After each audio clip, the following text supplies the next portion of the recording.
Hola, buenos días. Sean bienvenidos a esta rueda de prensa donde se va a presentar la memoria institucional de Proyecto Hombre de nuestra institución. Nos acompañan en la mesa, ahora les daré paso, don Arturo Ros, obispo auxiliar de la Diócesis de Valencia y responsable del área de acción caritativa y social de nuestra diócesis, y don Vicent Andrés, el director de Proyecto Hombre, que pues explicará con más detalle todos los puntos de esta memoria. Simplemente para contextualizar varias cosas, lo primero, agradecer la presencia de las personas que estáis al otro lado de la pantalla, que nos estáis viendo, los medios que os habéis acreditado, porque el Proyecto Hombre, además de atender, de acompañar a las personas que tienen algún tipo de adicción, tiene una misión importantísima, que es la de sensibilizar. Y eso lo podemos hacer gracias precisamente a muchas realidades, de entre ellas los medios de comunicación, ¿no?, que tanto bien hacéis para transmitir nuestras ideas y para transmitir un mensaje muy claro que luego Vicente explicará acerca del problema grave de las adicciones en nuestra sociedad. Lo segundo, recordar quiénes somos. La Fundación Arzobispo Miguel Roca es una fundación canónica creada en los años 80, precisamente para dar respuesta a las personas que están atravesando problemas en el ámbito de las adicciones. Además, desde una perspectiva muy global, ¿no?, donde se trabajan todas y cada una de las dimensiones de la persona. Se identifica las causas que inducen a la persona a la adicción y se trabaja desde un marco terapéutico y educativo. Formamos parte de la asociación Proyecto Hombre y de Cáritas Diocesana de Valencia. Más de 300 personas acuden a diario a tratamientos. Vicente eso ya lo desgranará de manera más concreta. ¿Qué constataciones detectamos en nuestro mundo de manera muy rápida, ¿no?, y en nuestra sociedad? La primera de ellas, quizás la más grave, es la ausencia generalizada en nuestra sociedad de la percepción de riesgo respecto del impacto del abuso de determinadas sustancias, sobre todo algunas tan prevalentes como puede ser el cannabis, como puede ser el alcohol. Y luego también las adicciones comportamentales relacionadas al ámbito de las nuevas tecnologías, los móviles, las apuestas, los TICs, que luego supongo que también Vicente de algo de eso hablará. Otra constatación, la tendencia generalizada en nuestra sociedad a entender la problemática de la persona que sufre adicción exclusivamente desde una dimensión biológico-sanitaria, olvidándonos que en este problema se ven afectadas todas las demás dimensiones de la persona, ¿no? Hablaba antes de cómo Proyecto trabaja desde esa dimensión integral de la persona. No nos podemos olvidar que existen otras dimensiones como la psicológica, la familiar, la social, la educativa, la laboral, ¿no? Y en esa línea trabajamos desde esta entidad. Dos constataciones grandes que detectamos y que nos sitúan ante un futuro, ¿no? ¿Y qué es lo que nosotros deseamos del futuro? Pues bueno, queremos aprovechar que los medios estéis al otro lado de la pantalla para lanzar un mensaje claro, ¿no? En primer lugar, un llamamiento a las administraciones públicas para que sigan apoyando nuestra institución. Es importantísimo que en los momentos en donde vivimos una crisis tan generalizada en todas las dimensiones y en todos los ámbitos de nuestra vida, en todas las esferas, la colaboración público-privada es esencial. Es importantísimo caminar de manera conjunta las administraciones públicas con las entidades del tercer sector, ¿no? Ya no única y solamente desde una perspectiva de financiación, sino también desde una perspectiva de diálogo. Creemos que podemos aportar mucho y estamos aportando mucho. Y en segundo lugar, hacer un llamamiento a la sociedad. Nuestra institución se apoya gracias al trabajo, obviamente, del personal técnico. Desde aquí agradecer todo lo que están haciendo, pero también de las personas voluntarias, también de patrocinadores, colaboradores, de la generosidad de la tierra valenciana. Durante este periodo de pandemia hemos detectado cómo la tierra valenciana es un pueblo generoso y, por lo tanto, pues bueno, aprovechamos esta rueda de prensa para hacer un llamamiento a la generosidad, para que todas aquellas personas que quieran colaborar con nosotros desde una perspectiva voluntaria o desde una perspectiva económica tienen las puertas abiertas, porque sin lugar a dudas, quizás en estos tiempos que corren es cuando más os necesitan. Yo ya me callo y doy la palabra a don Arturo Ros, obispo auxiliar de nuestra diócesis de Valencia.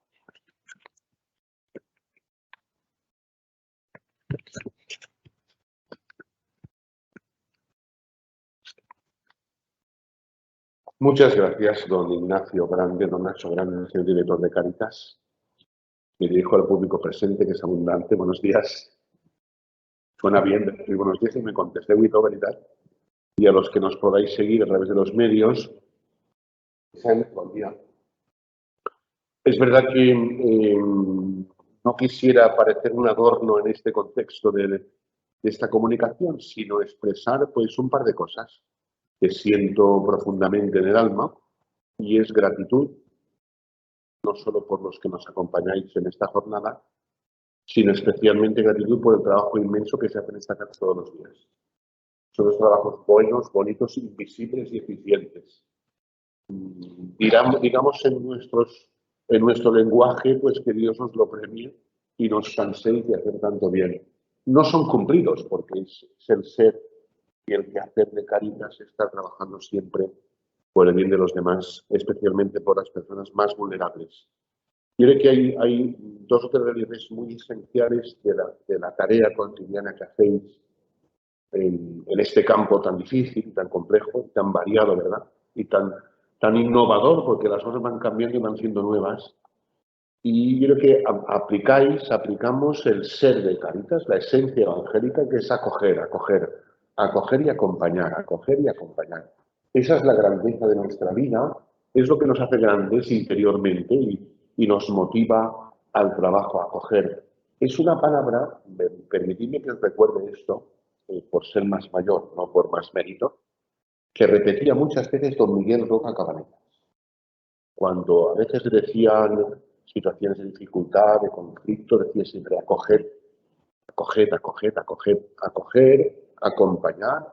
Incluso esta tarea que hacéis para las personas afectadas de lo que viene afectadas, digámoslo así, es una tarea que les devuelve la libertad liberadora. Es muy evangélico esto. Y no es utilizar términos para justificar tareas, es expresar la verdad como es. Yo creo que incluso sabéis por experiencia, por lo que hacéis, y ya nos dirán luego, que a mucha gente le dais esperanza, porque es abrirles al futuro para vivirlo de otra manera. ¿Por qué? Por muchas razones, porque trabajáis muy bien, porque se han sentido acogidos, acogidas, han hecho el proceso de acompañamiento y bueno, han recuperado la libertad. Pues no os canséis, es el evangelio puro. Mire, lo que hacía Jesús muchas veces, que a veces no lo queremos mirar, ¿qué hacía? Se acercaba, tocaba, levantaba, liberaba, recupera la libertad, vete y en paz. Les decía, bueno, que sea así. Yo termino, porque va a ser más interesante escuchar a Vicente a mí, pedir cosas bonitas, de un trabajo serio y eficaz, y que tiene recorrido, ¿verdad? Queda mucha tarea por hacer. Como recurso, porque me gusta y me produce mucha paz compartir cosas que dice el Papa. Y hay un numerito, el número 55 de Fratelli Tutti, que bueno, puede ser iluminador del trabajo que hacéis cada día aquí en esta casa, del presente y del futuro de la Fundación Arzobispo Miguel Roca Proyecto Hombre. Dice, esto es cortito, pero es muy sabroso, ¿eh? Y más en estos tiempos que vivimos. Dice, invito a la esperanza, que nos habla de una realidad que está enraizada en lo profundo del ser humano, independientemente de las circunstancias concretas y los condicionamientos históricos en que vive. Nos habla de una sed, de una aspiración, de un anhelo de plenitud, de vida lograda, de un querer tocar lo grande, lo que llena el corazón y eleva el espíritu hacia cosas grandes, como la verdad, la bondad y la belleza, la justicia y el amor. La esperanza es audaz, sabe mirar más allá de la comodidad personal, de las pequeñas seguridades y comprensiones y compensaciones que estrechan el horizonte, para abrirse a grandes ideales que hacen la vida más bella y digna. Caminemos en esperanza. Muchas gracias.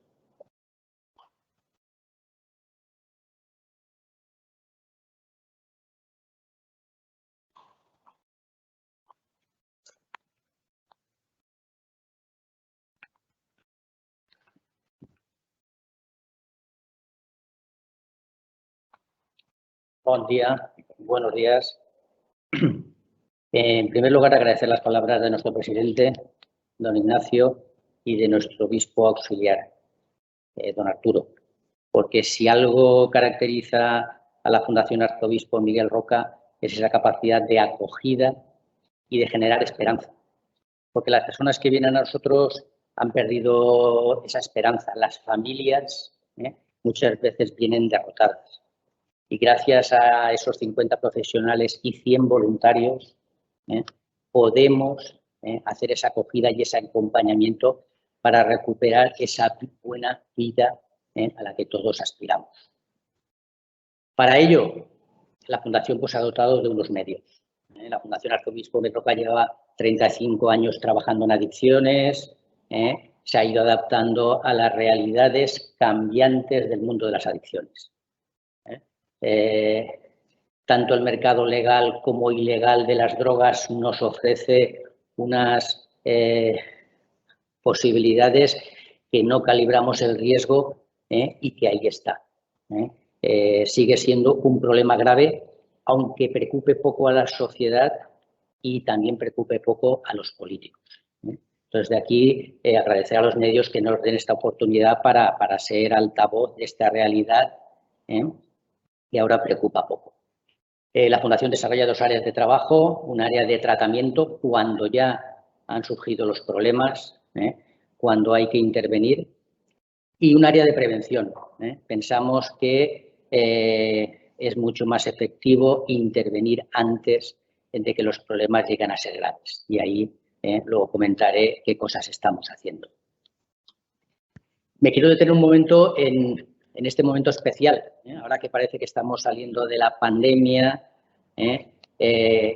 aunque los indicadores de estos últimos días pues, nos hacen volver a caer en la realidad, pero nosotros este año y pico hemos vivido, como todos los ciudadanos, todos los condicionantes y las diferentes olas de contagios. Por suerte, gracias al equipo y a la capacidad de respuesta, a pesar de los confinamientos domiciliarios, de las limitaciones de movilidad, pudimos mantener el contacto y el tratamiento con todos nuestros usuarios.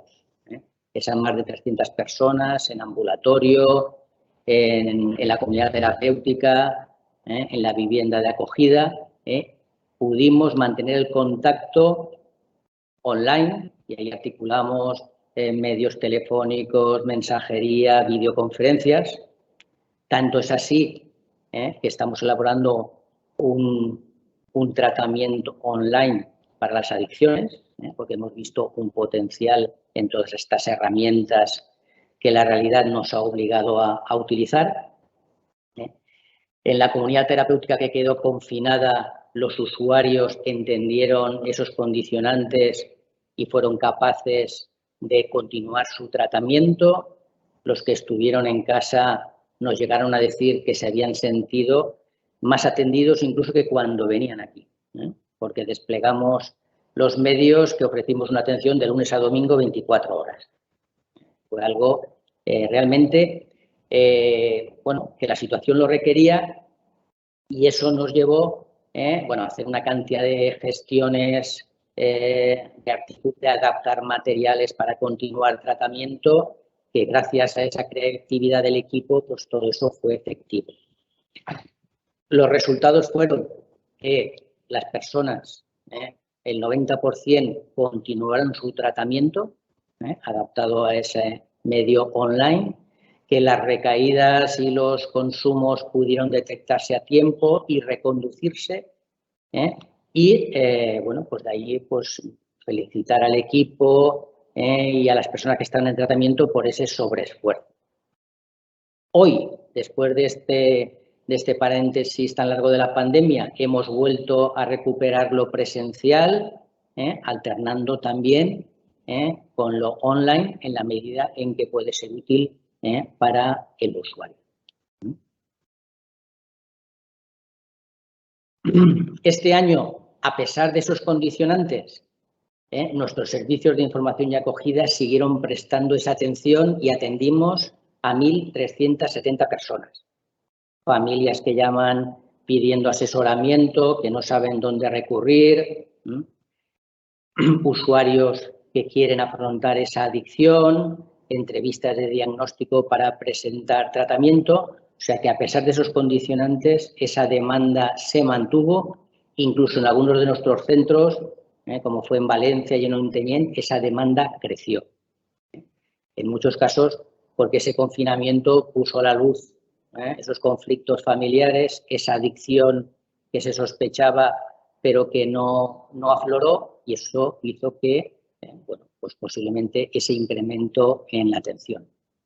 Atención que la hemos dado online, presencial, con todas las medidas de seguridad, pero las personas han tenido esa respuesta y además con una inmediatez no más allá de 2 o 3 días. De la misma forma, las personas que han estado en tratamiento en el 2020 se mantienen nuestros datos habituales. Alrededor de 800 a 900 personas realizan tratamiento, ya sea en nuestros centros de día de Valencia, Gandía, Ontinyent, ya sea en nuestra comunidad terapéutica en Valencia, en la comunidad intrapenitenciaria, y luego hablaré de ella, como también en nuestro programa de jóvenes y adolescentes. Jóvenes donde ya aparecen problemas graves relacionados con sustancias o con las TIC. La pandemia no ha bajado la demanda, permanece y nosotros seguimos teniendo lista de espera en nuestros centros. Por lo tanto, el mercado ilícito se ha adaptado a los nuevos condicionantes y la oferta se ha mantenido. Y el mercado legal de sustancias, y luego hablaremos de ello, pues bueno, pues también ha permanecido, no se ha visto afectado por esos condicionantes. La realidad entre hombres y mujeres permanece. O sea, nosotros venimos atendiendo de un 15 a 20% a mujeres. Seguimos constatando que las mujeres llegan más tarde a tratamiento, llegan con menos apoyos y algo tenemos que hacer para que lleguen antes, incluso que su evolución sea mejor. Respecto a las sustancias, la realidad en Valencia permanece. La principal sustancia por la que las personas acuden a tratamiento sigue siendo la cocaína en un 40% de los casos. Esa tendencia se va extendiendo en España con los últimos datos del informe de la Asociación Proyecto Hombre. También se detecta un aumento en el tráfico de cocaína en la Unión Europea, o sea que es una tendencia, parece ser, en alza en el abuso de cocaína. Pero también está muy presente el alcohol. Es decir, que o bien en combinación con la cocaína o el alcohol solo, pero un 44% de personas acuden a tratamiento porque ya viven con graves problemas el uso de esas sustancias. Es una droga legal, barata y accesible y genera unos problemas muy graves en las familias, en la persona. Y luego, en adultos, el cannabis como sustancia principal por la que acude a tratamiento. La percepción social respecto al cannabis sigue siendo de que no genera problemas, que como viene como planta y tiene usos terapéuticos, pues eso lo hacen extensible también para los usos recreativos y hay una baja percepción. Y la baja percepción de riesgo lleva a unas tasas de consumo mayores y que iremos viendo con el paso de los años. Y la heroína sigue siendo, pues se ha estabilizado en nuestros datos de un 4 a un 5% estos últimos años. No es una sustancia ahora que esté demasiado extendida. Y empiezan a llegar a Proyecto Hombre personas con una demanda de adicción a ludopatías. Tradicionalmente, Proyecto Hombre ha abordado las adicciones a sustancias y este fenómeno incipiente, porque quiero recordar que las personas acuden a tratamiento como media de 10 a 12 años de consumo abusivo, este bueno, esta punta del iceberg que empieza a aparecer ya empezamos a detectarla también en Proyecto Hombre. Ludopatías relacionadas con el juego, ya sea presencial o online. Y cada vez más lo online se está estableciendo en nuestras vidas y empieza a generar problemas también en adultos, pero y ahora luego veremos también en jóvenes. El perfil de los jóvenes que acuden a Proyecto Hombre ya con graves problemas, acuden principalmente por un uso abusivo de cannabis. Sobre todo percibido como riesgo por las familias, por padres y madres, no tanto por el joven que sigue pensando que es menos dañino incluso que el tabaco, pero ya hay un uso abusivo. Y también empiezan a despuntar, y este año ha habido un incremento, los jóvenes con un uso abusivo de TIC, donde constatamos el aumento en los juegos de azar online y el acceso a contenidos pornográficos a edades muy tempranas.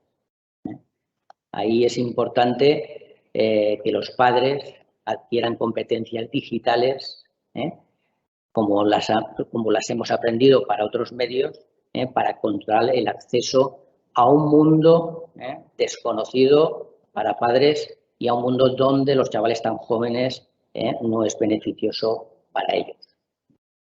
Y permanece también en un 9%, se ha estabilizado respecto al año pasado, el uso abusivo de cannabinoides sintéticos.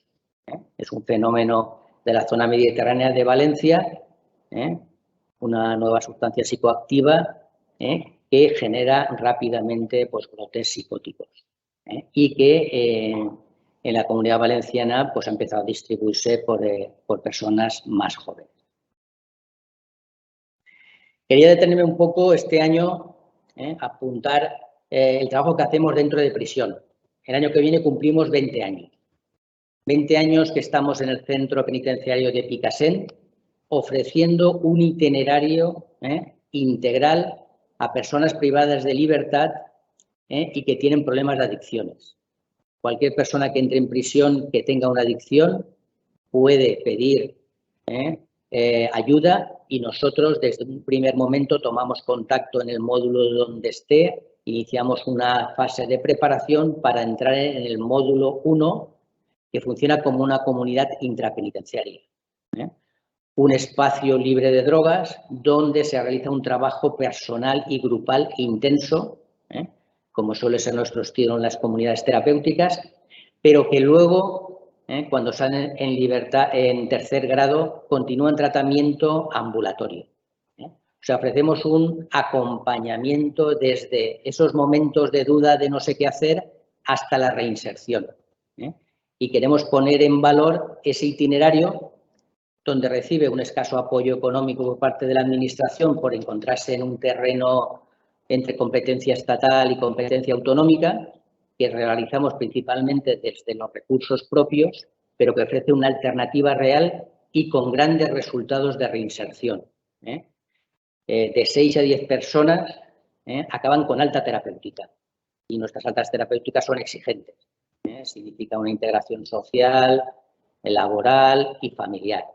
No es cualquier cosa. Entonces, queremos poner en valor ese trabajo que tiene un reconocimiento institucional, pero poco soporte económico, y también mostrar nuestra preocupación porque la atención sanitaria en las prisiones no está garantizada, no está siendo accesible para todas las personas privadas, por diversos motivos. Entonces, desde aquí queremos reclamar a la Administración Central y Autonómica que retomen la comunicación y que encuentren vías para garantizar el derecho a la salud.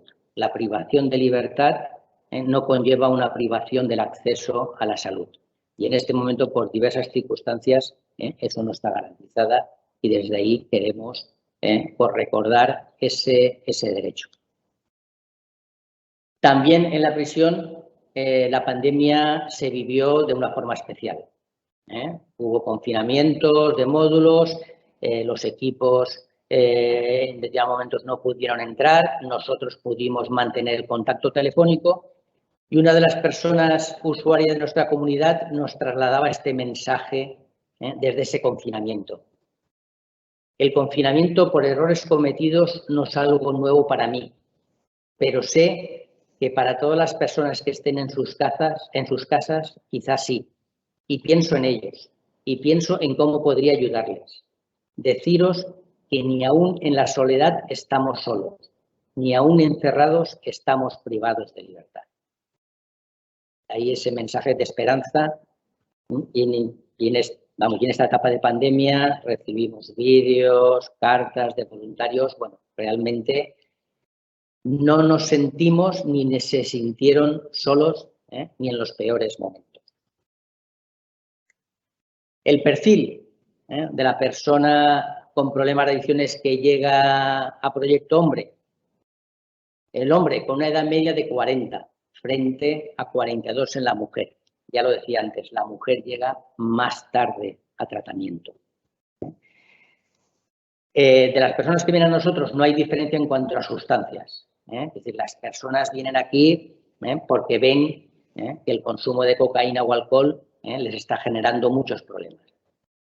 Posiblemente, y luego hablaré de ellos, otras sustancias legales como las benzodiazepinas no se perciben con riesgo, pero nosotros cada vez, aunque nuestros datos no lo detectan, pero por la clínica diaria, por lo que nos cuentan, la sobremedicación, un modelo posiblemente muy centrado en lo biológico y en lo farmacológico está haciendo que aparezcan un riesgo de un consumo abusivo de sustancias también legales, con o sin receta. Las personas que vienen a Proyecto Hombre, la mayoría tiene unos estudios mínimos completados, pero también hay personas con estudios universitarios. Ese perfil, de hace unos años, solo de exclusión social, ha desaparecido. A Proyecto Hombre llegan personas de cualquier estrato social y de cualquier formación. La adicción no diferencia de clases, aunque hay situaciones de mayor o menor riesgo, y hoy a Proyecto Hombre llegan perfiles de todo tipo y personas con cualificación, incluso personas que están trabajando. Un 23% de los hombres que acude a tratamiento está trabajando. Nosotros tenemos programas que hacen compatible el tratamiento con las obligaciones laborales. Y mucho mejor poner en marcha antes de haberlo roto todo, de haber perdido incluso el trabajo. En ese perfil hay diferencias claras en cuanto a mujer y hombre en la convivencia.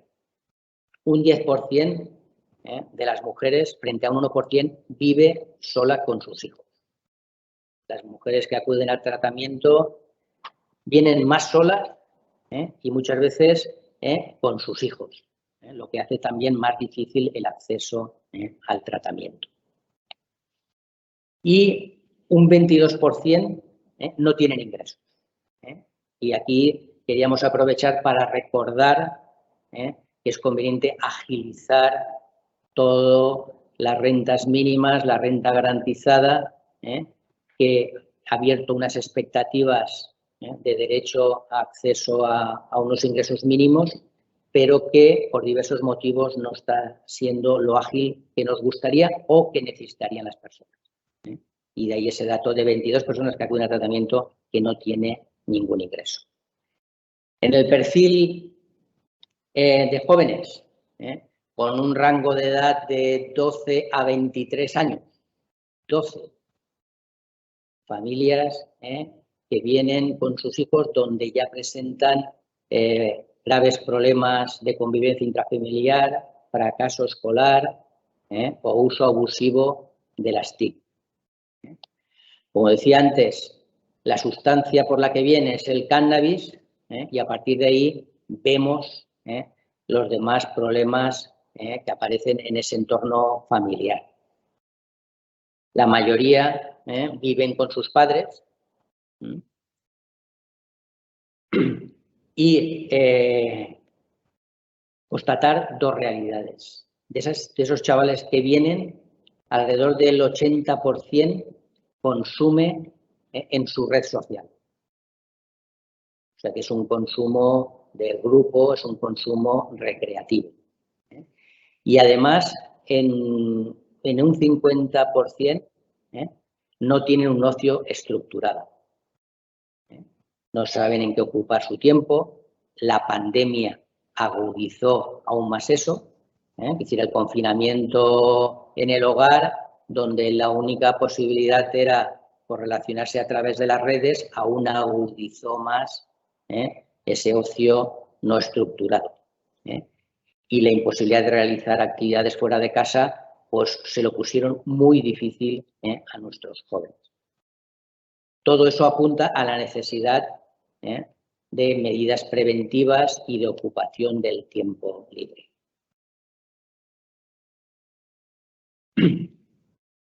Como he comentado antes, nosotros tenemos un área de tratamiento y un área de prevención.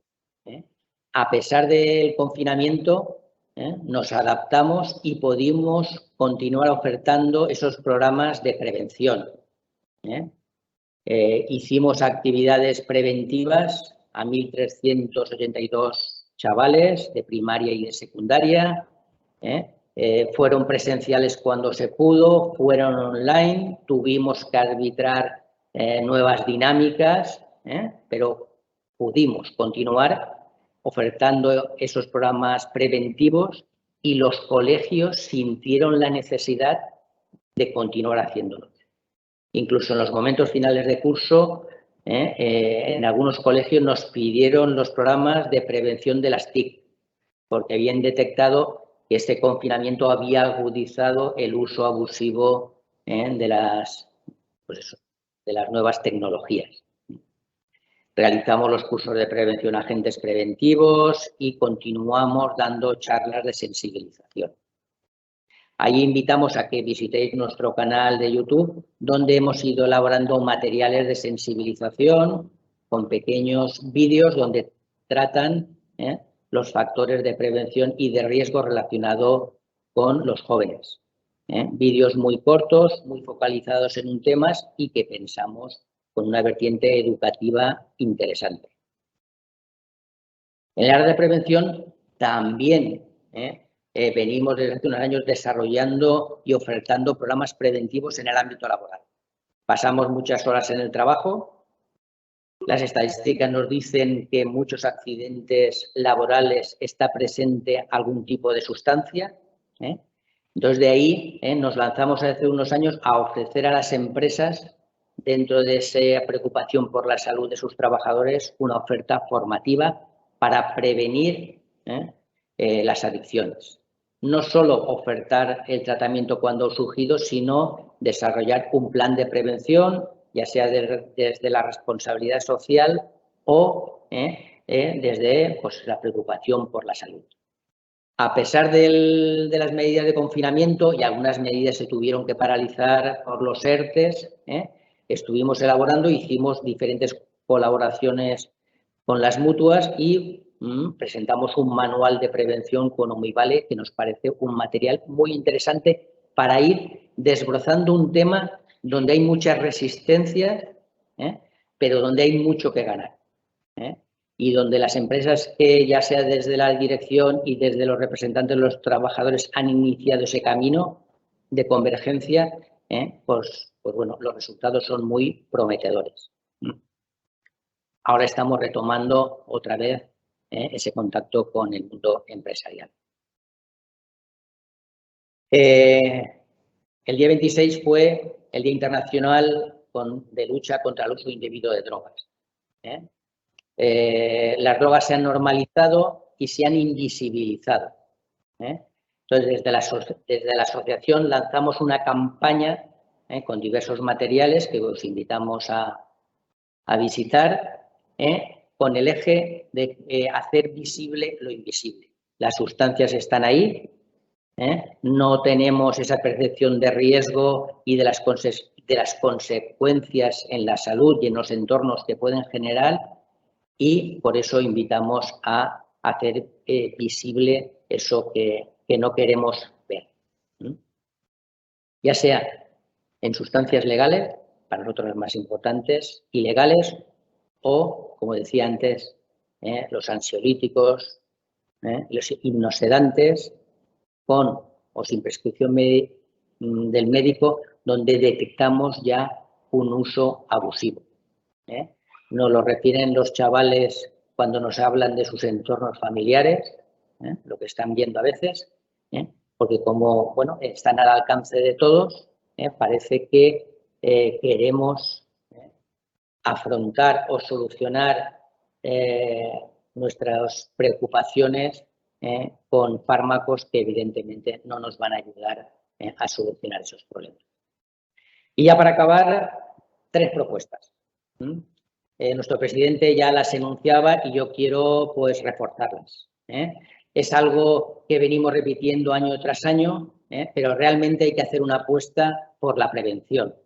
Una prevención comunitaria, amplia, que involucre a diferentes departamentos de la administración, que tenga en cuenta el contexto de cada población, donde de la administración sanitaria se arbitren planes estratégicos que den coherencia a todo eso y que la pandemia lo ha paralizado, pero realmente hay que hacer un esfuerzo de prevención. Las sustancias siguen ahí, posiblemente aparecerán otras, por lo tanto, actuemos educativamente cuanto antes, en primaria, en secundaria, en los contextos escolares, en los ambientes comunitarios, y articulemos, y hoy la ciencia sabe cómo articular esos programas. Entonces, de ahí reclamar esa apuesta política para tomar en serio la prevención de las adicciones o de las nuevas adicciones relacionadas con las TIC. Y desde el área de tratamiento, la realidad que vemos, esa realidad dual, donde junto a la adicción aparece la enfermedad mental y donde seguimos en paralelo. Debemos sincronizar los sistemas de atención a adicciones, las UCAs, las unidades de salud mental y los recursos de inclusión social. Hay que establecer pasarelas, protocolos de coordinación. Hay mucho para mejorar porque tenemos los elementos. Le pedimos a la Administración esa capacidad de articular esos sistemas que a veces pues no se hablan entre sí. Entonces, ahí le pedimos ese avance, ya sea en el área sociosanitaria, pero donde articulen los recursos para que estén a disposición de las necesidades de las personas. Claro, para todo eso hace falta presupuestos, voluntad política, claridad en los objetivos y un aumento presupuestario. Posiblemente esto es un buen momento. Es decir, que la sanidad se va a ver reforzada, ha sido reforzada. La Administración autonómica ha ampliado el número de plazas en centros de día y de ahí queremos agradecer esa sensibilidad. Pero ahora es el momento de clarificar esos objetivos y hacer ese refuerzo presupuestario para afrontar esta realidad que, bueno, solo las personas que se ven afectadas pues saben el daño que hace. Gracias y ahora pues abrimos el turno de preguntas por si alguien quiere aportar algo.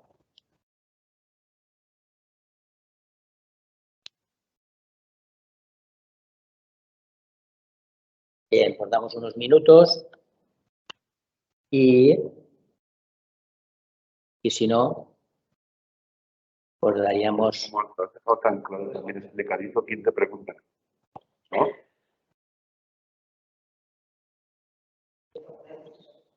Bien, pues nada, agradecer a las personas presentes, a los que están al otro lado de la pantalla.